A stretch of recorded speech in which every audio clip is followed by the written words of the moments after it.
Bismillahirrahmanirrahim. Assalamualaikum warahmatullahi wabarakatuh.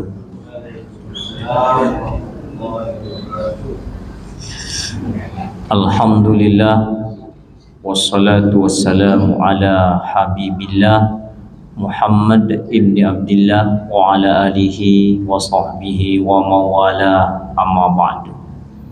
Bapak dan Ibu jamaah sholat maghrib yang dimuliakan Allah, sekarang masih Syawal ya.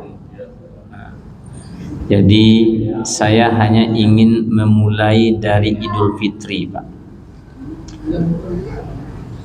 Itu artinya kembali. Fitri itu paling tidak 4 arti. Yang pertama, fitri itu iftar, Pak. Fatara itu artinya berbuka, hari raya berbuka. 1. Yang kedua, fitrah itu juga berarti asal kejadian manusia.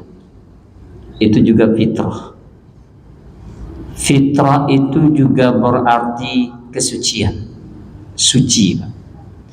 Yang namanya suci itu mengandung 3 hal. Itu sebut suci.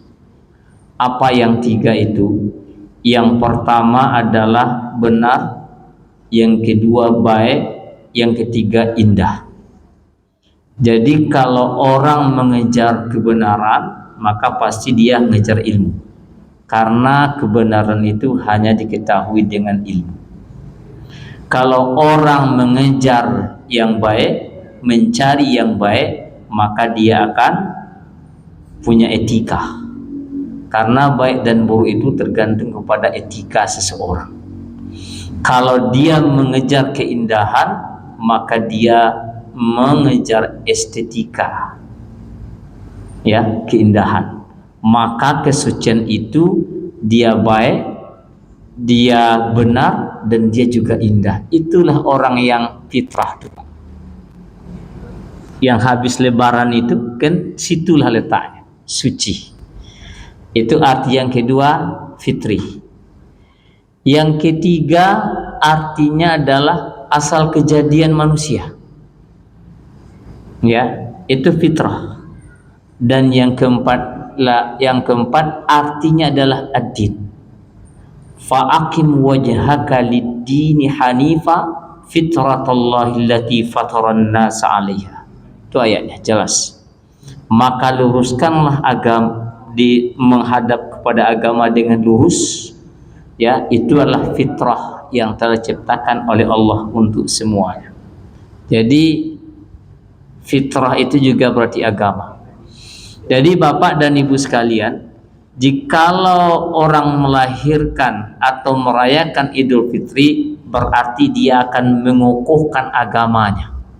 Itu sebabnya Bapak dan Ibu sekalian, orang yang berlebaran itu sesuai dengan hadis Nabi, ad-din al-mu'amalah. Din itu adalah pergaulan, Pak. Muamalah itu adalah hubungan antara manusia dengan manusia yang lain. Itu namanya muamalah. Ya. Maka orang yang beridul fitri itu adalah orang yang memperbaiki hubungan dengan orang lain. Ya, kalau dengan Allah jelas dia sudah memulai dengan ibadah puasanya.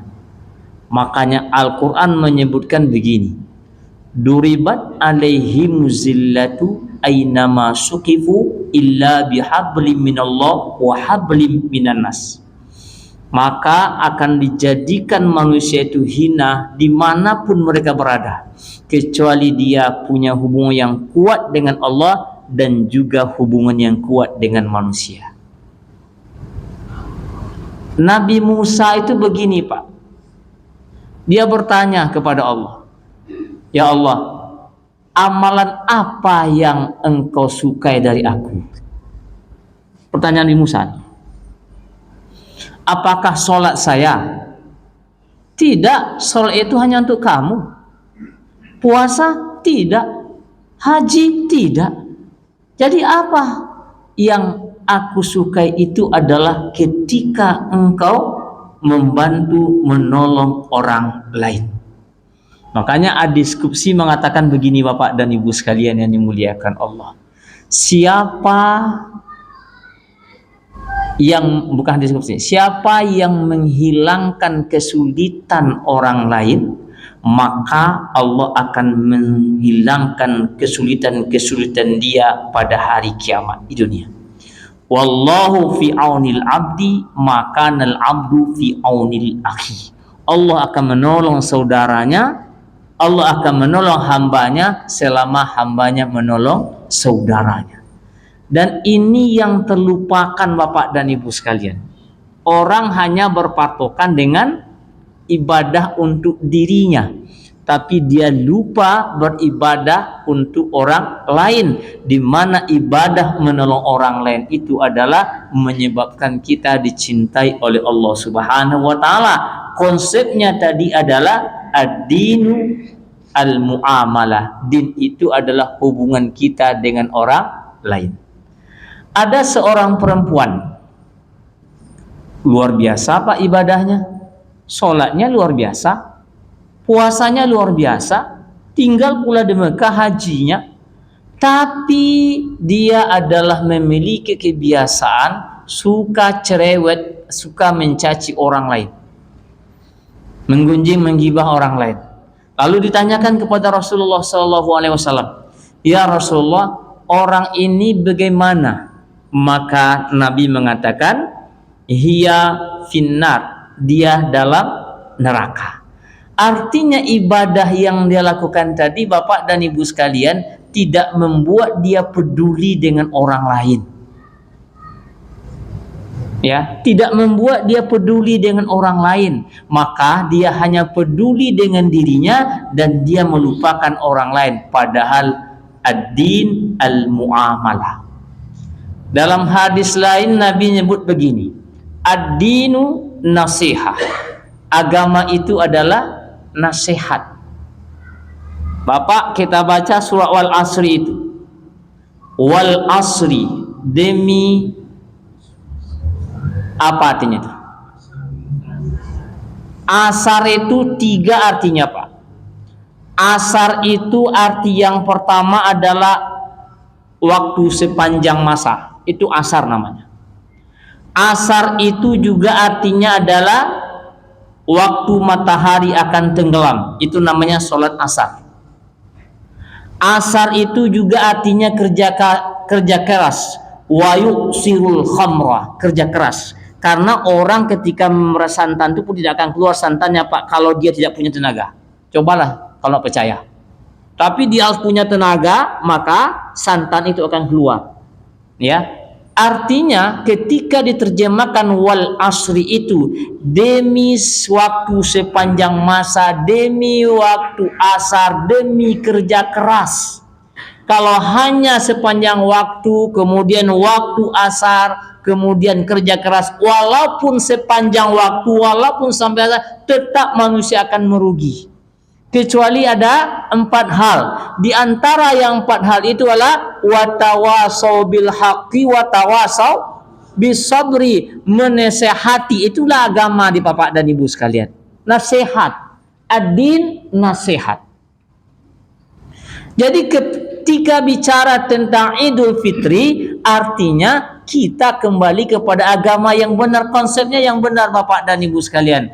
Artinya pada saat agama diadakan begitu, kembalilah kepada agama yang benar dengan pemahaman yang benar Bapak dan Ibu sekalian. Itu maksud daripada Idul Fitri itu. Jadi berapa tadi arti Idul Fitri itu? 4. Yang pertama,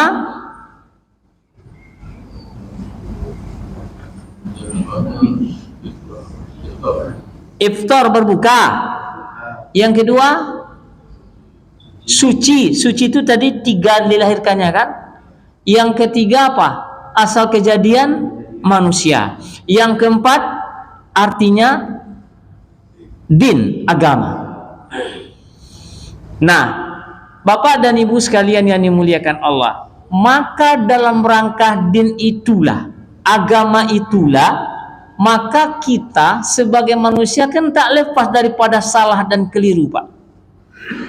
Makanya kita lakukan namanya setelah bulan Ramadan ini halal bihalal. Itu dalam rangka silaturahmi, Pak. Bukan hanya sekedar berkumpul.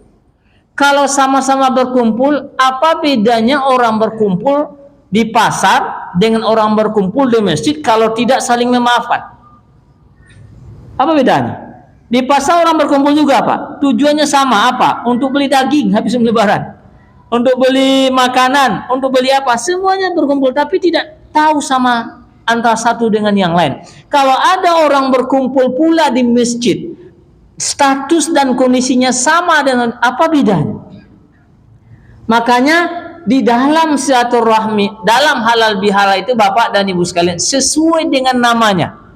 Halal bihalal itu kan bahasa Arab yang disebut dengan kata majmu'.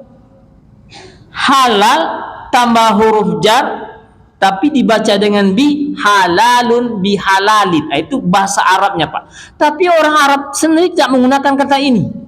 Jadi ketika ditengok rujukannya dari hadis, dari Al-Quran, tak ketemu dalam bahasa ini. Cuma yang bisa kita tengok adalah dari sisi linguistiknya.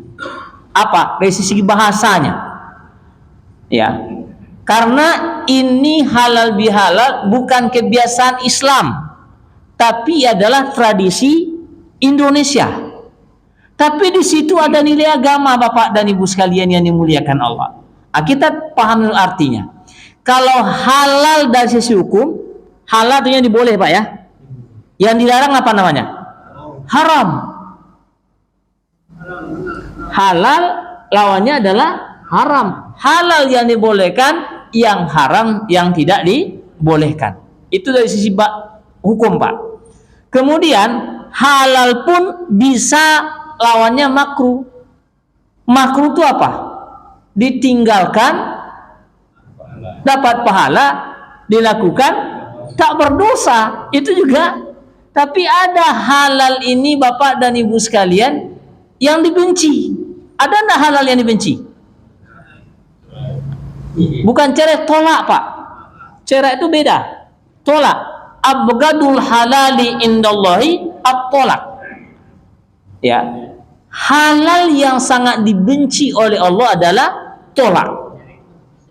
Ya, itu tolak, Pak. Itu halal tapi dibenci.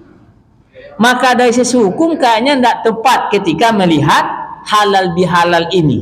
Tapi dari sisi bahasa, linguistik namanya, maka halal itu berarti adalah mengurai yang kusut, mencairkan yang beku, meluruskan yang bengkok, Pak. Itu halayu halil. Mencairkan yang beku, mengurai yang kusut, ya. Itu namanya halal. Ya. Maka ketika mencairkan yang beku, menguraikan yang kusut, maka disitulah letaknya silaturahim. Ya, karena tidak akan selesai persoalan kalau tidak silaturahim. Sedangkan silat sendiri artinya apa, Bapak dan Ibu sekalian tahu? Silat itu artinya menyambung yang putus. Itu namanya silat, Pak. Ya, menyambung yang putus namanya silat. Menghubungkan yang tak terhubung itu namanya silat. Ya, tapi dia juga kata majmu yang dikaitan dengan kata rahim. Artinya yang disambung itu adalah kasih sayang, rahim. Rahim itu, Bapak dan Ibu sekalian yang dimuliakan Allah, adalah kasih sayang terjemahan kitanya. Dan rahim itu adalah salah satu nama Allah. Bismillahirrahmanirrahim. Maka disebutkan dalam hadis kursinya, rahim itu adalah aku. Siapa yang menyambung, ya, rahim, maka aku akan sambungkan rahmatku kepada dia. Sebaliknya siapa yang memutuskan rahim, maka aku akan putuskan pula dari dia. Itu diskusi Bapak dan Ibu sekalian. Dia ciptakan sendiri rahim itu. Maka siapa yang menyambungkan rahim, maka saya akan sambungkan dengan dia. Siapa yang memutus, saya pun akan putuskan daripada dia. Nah, itu ketika dikaitkan rahim itu dengan nama Allah. Tapi ketika rahim itu juga dikaitkan dengan kandungan, Pak. Namanya rahim. Nah, orang yang berada dalam rahim itu adalah orang yang mendapatkan ketenangan yang sangat luar biasa. Tidak bisa diukur, Pak, ketenangannya. Kenapa? Karena semuanya dijamin. Ya, apanya dijamin? Makannya dijamin, minumannya dijamin. Tidak perlu risau, tidak perlu resah. Ketika orang mendapatkan kasih sayang dan berada pada tempat yang disayangi, maka dia semuanya adalah kenikmatan yang sangat luar biasa. Makan dijamin, nyaman di dalamnya. Ini bukan berarti tempat, Pak. Ini bukan berarti besar gitu. Tidak. Luas, tidak. Rahim itu sempit, Pak. Tapi betapa nikmatnya orang dalam dilingkupi rahim itu, Pak. Nikmat. Jadi tidaklah disebut dengan rahim kalau tidak besar tempat. Bukan itu. Tapi rahim itu adalah orang yang mendapat rahmat dari Allah Subhanahu wa taala. Saya sangat salut dengan Gus Baha itu, Pak. Coba, Pak. Gus Baha Bapak tahu? Gus Baha itu bukan seorang doktor, bukan profesor. Tidak pernah mengenyam perguruan tinggi. Dia hanya otomatis pelajar di pesantren, Bapak dan Ibu sekalian. Tapi yang dia pimpin para profesor, Pak. Dan rumahnya sangat sederhana. Hari ini saya tahu hanya punya kendaraan motor, Pak. Dan sangat enjoy dalam hidupnya gitu. Dia tidak berpikir tentang sesuatu urusan dunia. Kenapa? Sama agaknya dengan Ibrahim. Saya tak berpikir tentang apa yang sudah dijaminkan oleh Allah untuk saya. Ibrahim seperti itu, Bapak dan Ibu sekalian. Tapi semua orang kagum dengan dia. Ya, semua orang salut dengan dia. Profesor doktor Bapak dan Ibu sekalian, yang di UI itu dia adalah ketua penterjemah pentafsir Al-Quran UII. Dia cuma pesantren, Pak. Dia tidak punya kendaraan. Jangan kendaraan, HP pun dia tidak punya, Pak. HP-nya HP jadul. Tapi dia enjoy-nya sangat luar biasa. Dan itu barangkali adalah orang yang mendapatkan rahmat. Ketika ditanya Bapak dan Ibu sekalian yang bilang, saya tidak perlu itu. Tapi kemana-mana dia pergi. Nah, kira-kira gambarnya semacam itulah. Apakah benar atau tidak saya tidak tahu. Tapi yang jelas, setiap saya tengok dia hanya pakainya pakaian putih aja, Pak. Awak macam-macam pakaian Pak kan? Berarti selama hari itu pakaian awak tuh. Tadinya pakainya putih aja, Pak. Kemeja putih, kemana aja ceramah dia pakai kemeja putih. Nggak ada kemeja yang lain apa ada. Nah, itu orang yang sudah kokoh, Bapak dan Ibu sekalian yang dimuliakan Allah. Tidak tergoyahkan oleh hiruk pikuknya dunia oleh dia. Kenapa? Karena dia tersadar. Karena yang dia kejar itu adalah Rahman dan Rahimnya Allah Subhanahu wa taala. Yang penting Allah itu sudah senang, sudah cukup lah bagi kita. Nah, itu namanya rahim. Ya. Jadi yang disambung tadi adalah rahim. Kasih sayang itu yang disambungkan Bapak dan Ibu sekalian. Bukan menonjolkan siapa kita. Kadang-kadang kita ini kan sangat luar biasa Bapak dan Ibu sekalian. Mentang-mentang kita merasa hebat, langsung orang dituding begitu saja. Itu kan tidak boleh sebenarnya, Pak. Dituding. Ya. Yang disambung itu adalah Rahman, kasih sayang. Maka silaturahmi itu adalah disambung dengan kasih sayang. Maka di dalam satu rahmi untuk menyambung kasih sayang itu konsep Al-Quran jelas, Pak. Apa konsepnya? Itu ciri orang yang bertakwa itu dalam Al-Quran begini. Wal afina anin nas wal kaziminal ghaiza wal afina anin nas. Itu konsepnya surah ini. Apa? wal afina aninas wal kaziminal ghaiza, menahan amarah. Menahan amarah itu kan sudah dilatih Bapak dan Ibu sekalian ketika kita sedang berpuasa itu. Hadisnya sangat jelas.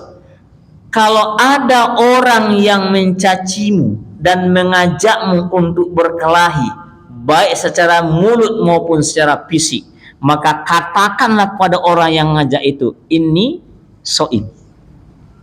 Ya, saya sedang berpuasa. Nah, orang yang mengatakan itu sebenarnya adalah orang yang menahan amarahnya Bapak dan Ibu sekalian. Menahan amarah itu adalah orang yang bisa mengendalikan diri. Makanya kalau dia berpuasa adalah yang paling utama dia lakukan adalah menahan amarahnya. Ini soim.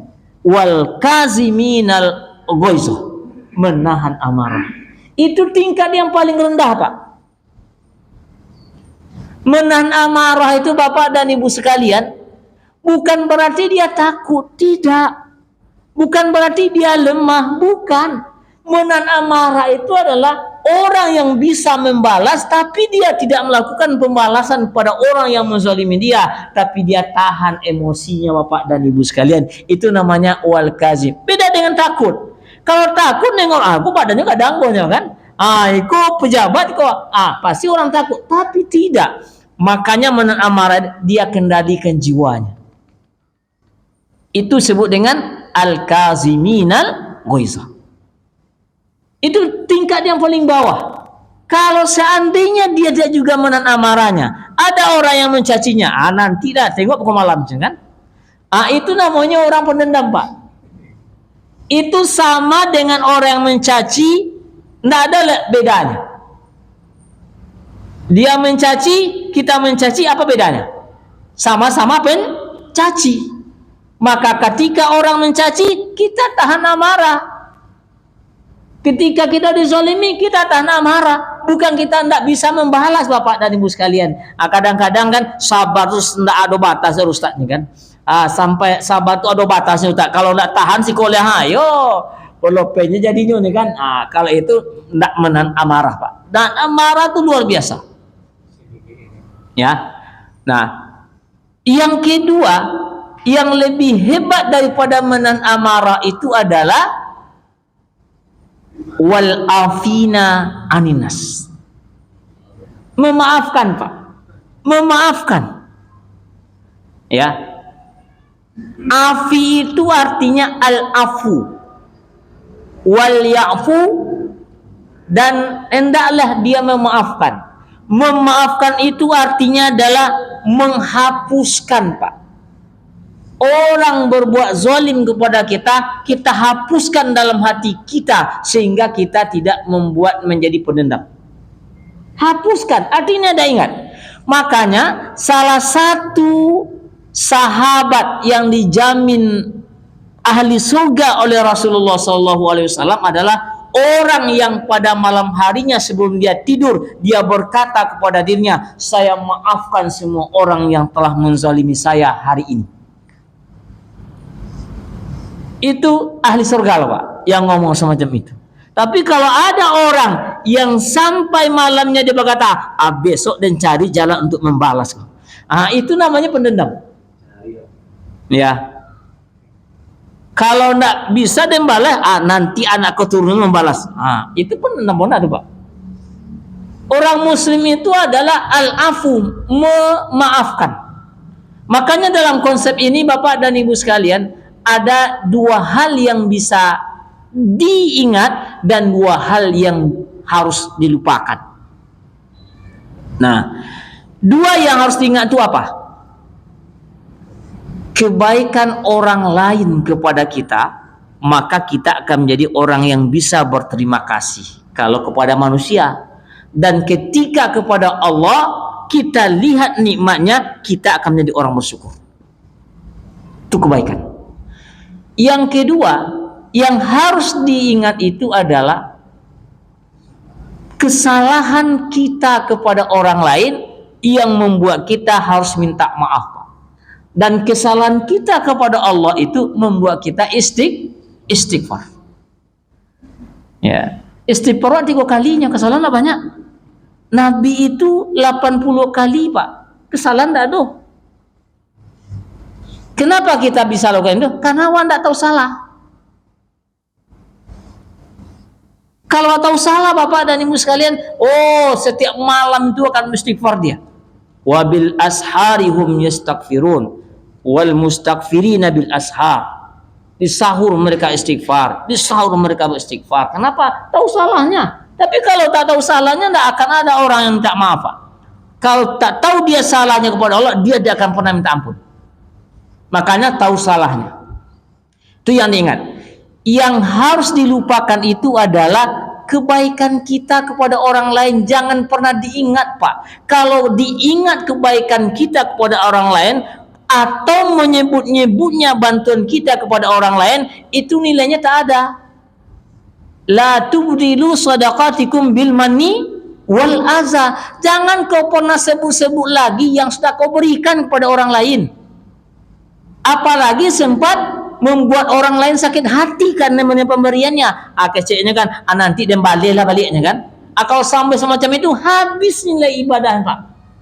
Makanya kita akan memberikan, udah nggak usah diingat-ingat lagi. Itu adalah kebaikan kita kepada orang lah yang membuat kita menjadi orang yang ikhlas.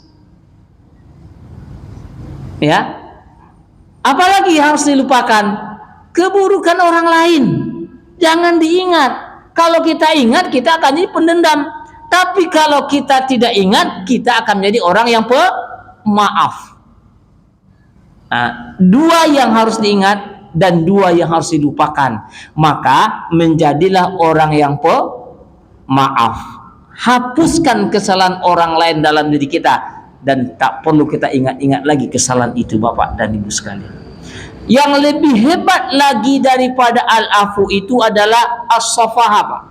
Falyafu wal yasfahu, maka bermaafkanlah dan bersafahalah. Safaha itu artinya apa? Lembaran kertas. Safha itu artinya lembaran, Pak.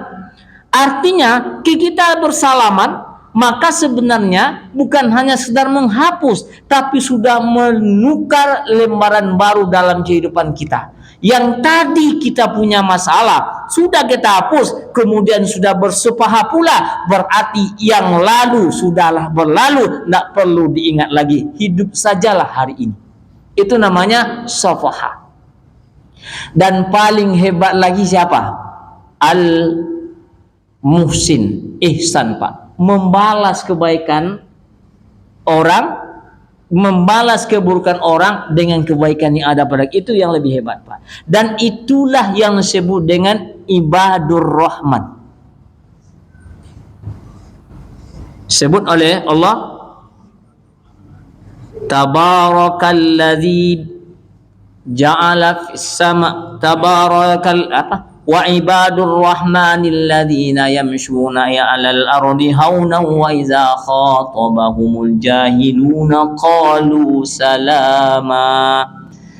Dan ibadur rahman itu adalah orang ketika berjalan di muka bumi, di mana saja mereka berjalan, maka dia akan berjalan dengan penuh ketawadukan.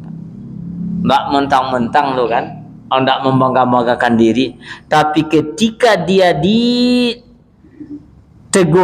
oleh orang yang bodoh, orang yang jahil, artinya pasti dihina lah gitu, ya, maka dia balas dengan salam, dengan kebaikan. Nah, itu yang paling hebat deh, Pak. Nah, orang melempar kita dengan batu, kata Abu Soma itu kan, balas dengan bunga. Nah, 2 kali lempar, balas dengan bunga. Kalau 3 kali, pastikan pot bunganya sekalian ini kan. Itu kan candaan tuh, Pak. Tapi tetaplah itu yang lakukan. Rasulullah itu gitu, Pak. Bapak, Rasulullah itu pergi ke Taif, berdakwah, tujuannya mulia, Pak. Tapi disambut dengan sambutan yang tidak baik. Apa? Diusir, bahkan dilempari, Bapak dan Ibu sekalian.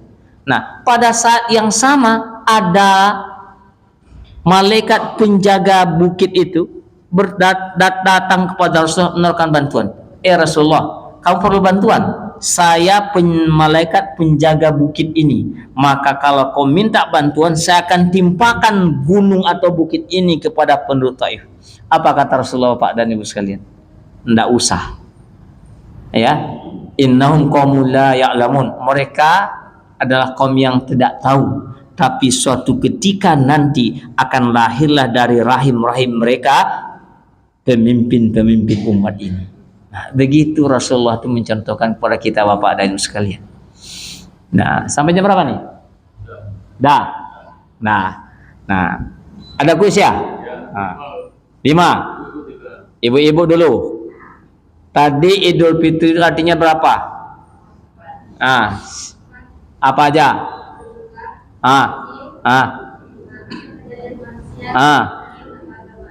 Apa? Benar. Istri Pak Imam. Pak Imam ngajar juga. Ya.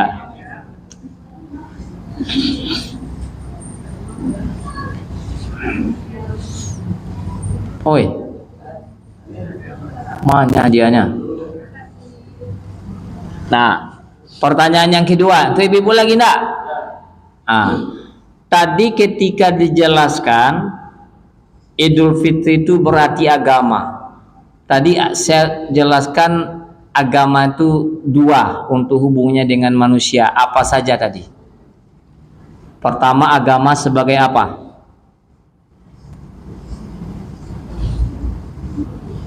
Sebagai agama, ada yang tahu? Agama ad-din al-muamalah, ad-din nasihah. Enggak tahu ya. Lemparlah ke bapak-bapak nanti ya. Yang ketiga, ketika menjelaskan tentang fitrah itu adalah kesucian, dan kesucian itu mengandung 3 hal. Siapa tahu? Siapa aja lah. Apa? Ini Pak, ini aja lah, sama aja. Apa nih? Apa Pak? Enggak apa-apa. Apa? Yang ini dulu Pak. Enggak apa-apa. Nanti ibu lagi. Benar, baik dan indah. Oke. Terus berikutnya agama